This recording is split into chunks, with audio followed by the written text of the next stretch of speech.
បុប្ផាស្ទឹងក្រៃបងតាំងស្រមំរត់ទេលយុគខាញ់ស្រមៃនឹងធនន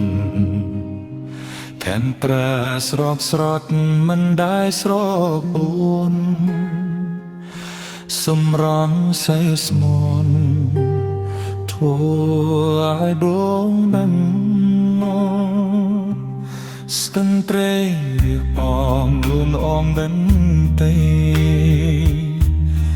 អារម្មណ៍បងស្លេកតែនូនលៀម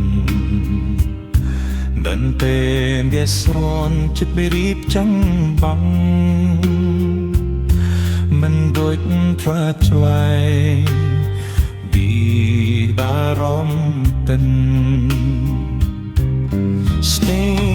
ប្រេងចាស្មេបនើយរូអូនមីខមុំសុខយ៉ាប្រាន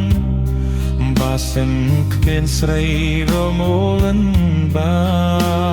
នសូនស្រមបញ្ញា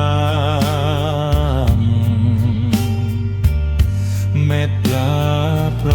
លី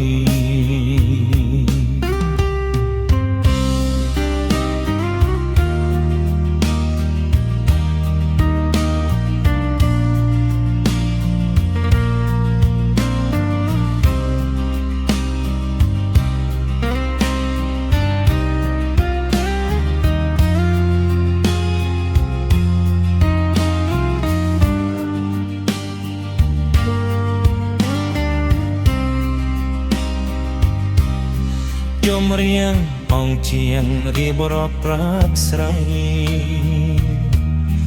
មកមានពិស័យបោះហើយនឹងស្ងន់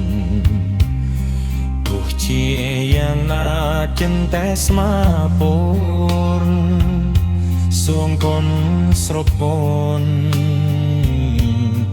បត់ថាស្ទឹងត្រែងទូងប្រែងជាស្រ័យបររូបអូននេះហាមកសំផ្ញើប្រាមកសិនធានស្រីយ៉ាមរួនបាសំស្រាប់ក៏យ៉ា